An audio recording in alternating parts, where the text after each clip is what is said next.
O que é o sono? Por que passamos um terço da vida na cama, assistindo periodicamente a diferentes enredos, de blockbusters a filmes de terror? Na era dos drones e da inteligência artificial, a ciência ainda sabe pouco sobre isso. Blogueiros populares podem abordar dados científicos, pesquisas e fatos interessantes. Mas nós vamos fazer de um jeito diferente. Nós vamos contar as suas histórias.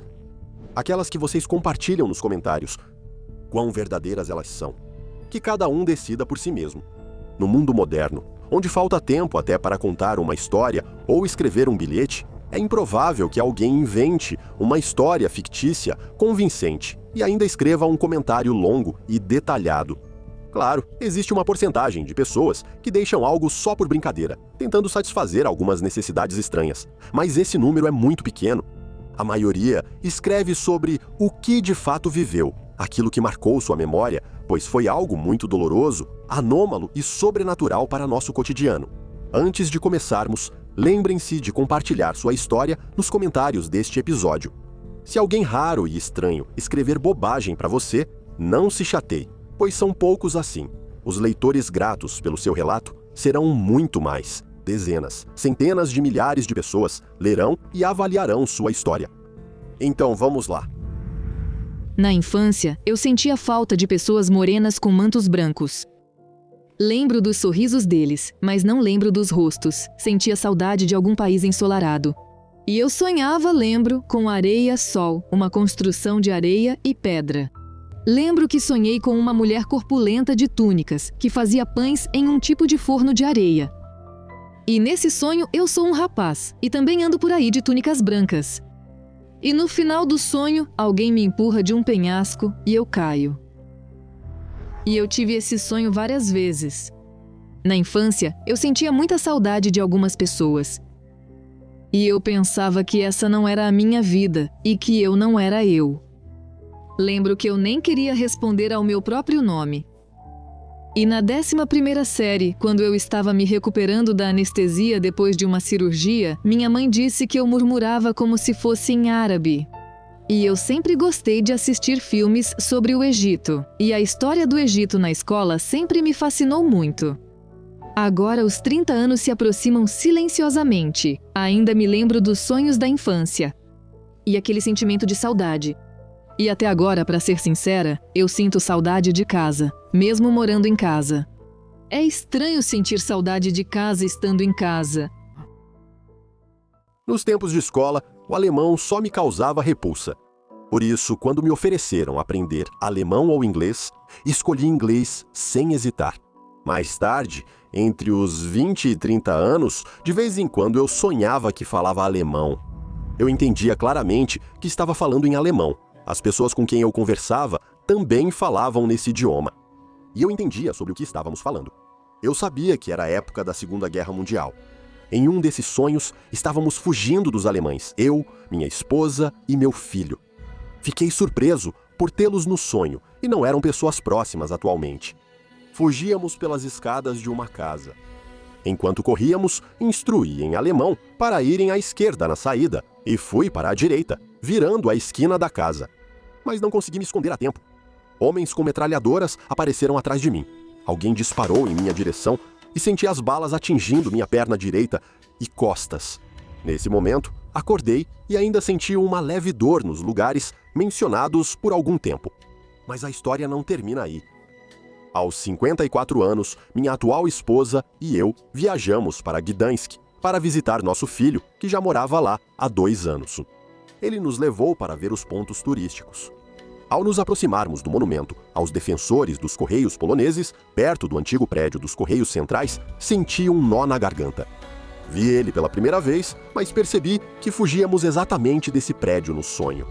Olhei para o prédio e por muito tempo as emoções eram tão fortes que não consegui falar. De repente, revivi mentalmente aqueles anos. Lendo a Wikipédia, descobri que quem defendia era o zelador, sua esposa e filha, não o filho, como no meu sonho. Durante a rendição, 4 pessoas fugiram e se salvaram. Mas acho que não fui um deles. Eu sonhava com o futuro e falava sobre o que aconteceria no futuro. Quando eu era criança, eu sempre sonhava que falava inglês perfeitamente. Eu sonhava com muita frequência que estava sentada em um bar na varanda e conversava em um francês maravilhoso. E foi exatamente assim que aconteceu. Meu marido era anglófono e eu falo inglês, moro na Bélgica, frequento varandas e me comunico muito bem em francês. E nos meus sonhos, parecia que onde eu falava francês era a minha casa, a minha pátria. E foi exatamente assim. E com 12 anos eu disse aos meus pais que, quando crescesse, iria embora daqui para sempre e iria para a Europa. Minha mãe me perguntava, mas por que não para os Estados Unidos? Eu respondi para ela, sem saber de nada, que eu não conseguiria viver nos Estados Unidos porque lá o sistema de saúde é ruim e eu ficaria doente muitas vezes, mas que na Europa eu poderia me tratar muito bem e seria de graça. E foi exatamente assim, eu fico doente com frequência. Sou tratada graças a um bom seguro. Nos Estados Unidos teria morrido. Existe um fenômeno chamado falsa memória. É quando a pessoa se lembra de algo que nunca aconteceu com ela. Houve um experimento assim. Pais de adolescentes relataram momentos da infância dos filhos que depois foram contados a eles, junto com um evento falso criado pelos pesquisadores. Os adolescentes precisavam lembrar o máximo de detalhes possível desses eventos e identificar qual deles era falso. A maioria lembrava detalhes dos eventos falsos, achava que tinham acontecido com elas e via as lembranças reais como falsas. O cérebro deles criava detalhes, mas pareciam lembranças reais para eles. O experimento revelou como nossa memória é pouco confiável e que não há certeza absoluta sobre eventos do passado distante. O cérebro esquece ainda mais rápido os detalhes dos sonhos e raramente lembramos mais de 30% deles. Esquecemos a maioria das informações desses sonhos logo após acordar. Comentaristas que dizem ter sonhos premonitórios provavelmente vivenciaram esse efeito. Após um evento, acham que já sonharam com aquilo, mas na verdade, o sonho nunca existiu. Obrigado por ler até o final. Aguardo críticas. Sobre sonhos premonitórios. Em 2005, tive um sonho. Aqui está a citação direta dele. Sexta-feira, 10 de junho de 2005, 6 horas e 52 minutos. Nesse sonho, lembro bem da minha mãe dormindo na cama. Um gato sentado em cima dela me disse: "Você vai encontrar um amor e perder sua mãe." Por algum motivo, senti que ela morreria. É assustador até escrever sobre isso. No dia 3 de dezembro de 2015, conheci a garota, com quem agora sou casado e recentemente nasceu nosso filho. No dia 13 de março de 2016, minha mãe faleceu. De onde é a citação do sonho? Nos anos 2000, diários online eram populares. Li.ru, Live Journal, eu mantinha um desses. Fisicamente, isso é só coincidência, mas eu sentia que precisava lembrar do sonho. No início, até sentia medo ao começar um romance, achando que minha mãe poderia morrer em breve. Relacionamentos não funcionavam, tudo seguia normal. E no momento em que eu esqueci, isso aconteceu. E sabe, quando tivemos uma crise no relacionamento, quando parecia que eu poderia terminar com ela, eu lembrava desse sonho, ele me segurava. No ano passado, nós nos casamos e recentemente tive um filho com ela.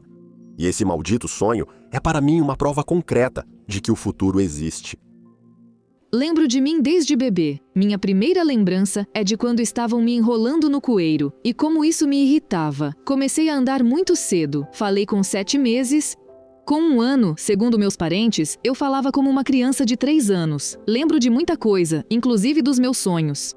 Com um deles, parece que eu nasci. Estou deitada em um campo. Deitada do lado direito, não consigo me mexer. Tudo dói e não tenho forças para levantar. Vejo diante de mim apenas a terra úmida e a linha do horizonte. Não muito longe de mim, no chão onde não há um fio de grama, cresce uma pequena florzinha amarela, magrinha, em um caule fininho. Começa um estrondo selvagem e a terra treme. Eu sinto isso pelas vibrações da terra onde estou deitada. As pessoas começam a correr ao meu lado, mas eu não consigo olhar para elas. Só vejo botas de couro diante do meu rosto e a terra que voa debaixo das botas. Estou deitada, não me mexo. Ao meu redor, todos gritam e correm para frente, enquanto olho para essa florzinha e penso: se ela ficar, se ninguém tocá-la, eu vou sobreviver. E 1 segundo depois, uma bota pesada arranca ela junto com um pedaço de terra. E é isso. Eu estou morrendo. Na realidade, eu acordava com febre, vômito, em um estado muito grave, com uma dor de cabeça terrível. Fui hospitalizada várias vezes. Eu morria de medo desse sonho. Vi pela última vez quando tinha 16 ou 17 anos. Às vezes, no verão, vejo algumas pequenas flores amarelas e sinto uma pontada de tristeza por dentro. Não consigo descrever, tento não olhar para elas e nunca as colho. Lembro que na infância conseguia me separar ainda no carrinho, olhar tudo de cima e controlar os sonhos.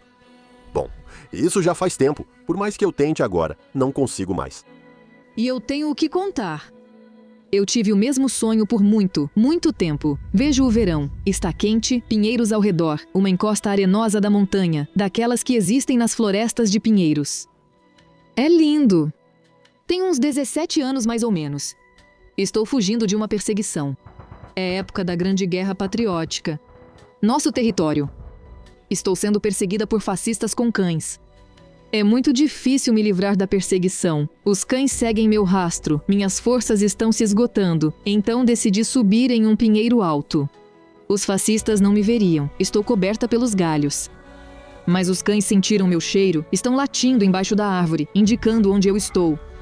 Eu viro o rosto para o tronco da árvore, abraço-o com mais força, fecho os olhos e então ouço uma rajada de metralhadora. E é isso. Nada mais. Assim eu tive o mesmo sonho por muitos anos. Não sei o que foi aquilo, nem se aconteceu de verdade, mas eu tenho algumas pintas nas costas, bem próximas umas das outras, como se fosse a marca de uma rajada de metralhadora. É muito parecido. Sonhei com meu filho antes da minha esposa engravidar. Ele estava lá, tão pequeno e triste. Eu perguntei por que ele estava chorando. Ele disse que ninguém queria levá-lo. Eu sentia que ele estava ali há muito tempo e que queria voltar para a Terra. Ele, pelo visto, já tinha estado na Terra, mas algo aconteceu e ele acabou ali. Eu sentia ternura por esse menino, queria protegê-lo. Eu disse que iria levá-lo, peguei-o pela mão e nós fomos. Minha esposa engravidou e ele nasceu. Lembro bem do rosto do sonho, é ele. E eu lembro de um momento a vida toda. Antes eu achava que era um sonho. Escuridão total. Estou usando algum tipo de traje, com um cinto largo na cintura. Uso o capacete com óculos e me aproximo de uma caixa de madeira. Uma luz forte se acende e eu sei que agora vou voar nesse avião de madeira compensada. Depois descobri que aviões de madeira compensada existiam e que mulheres voaram neles na guerra. Um dia, eu vi imagens de arquivo da guerra e vi a foto de uma garota ao lado de um avião desses e disse, não sei quem é, eu contei sobre isso. Vi o documentário e vi a foto da garota ao lado de um avião desses e disse... O problema passou, e se passou um dia. Cockatcher, que ficou encantada com as avaliações. К своей сестре. Для меня самой все это странно. Quando criança, sonhava que rastejava com um carretel nas costas e puxava um cabo de comunicação. Depois, algo explodiu, todo o lado direito pegou fogo e doeu muito. Não lembro de mais nada, mas o lado direito inteiro do meu corpo era coberto por uma marca de nascença. Tive esse sonho até uns 7 anos e, por algum motivo, tenho certeza de que era Stalingrado, embora não saiba o porquê. São essas as histórias. Esperamos que tenha gostado. Tem mais nos comentários. E se você quiser ver a continuação de séries como essa, nesse formato, é só avisar com um like e um comentário, e vamos trazer outros casos seus, tão interessantes quanto. E sobre o fenômeno do sono, o fenômeno do déjà vu e todas essas coisas, vamos falar em outro episódio. Vai ser interessante, prometo. Obrigado por assistir. Até a próxima no canal.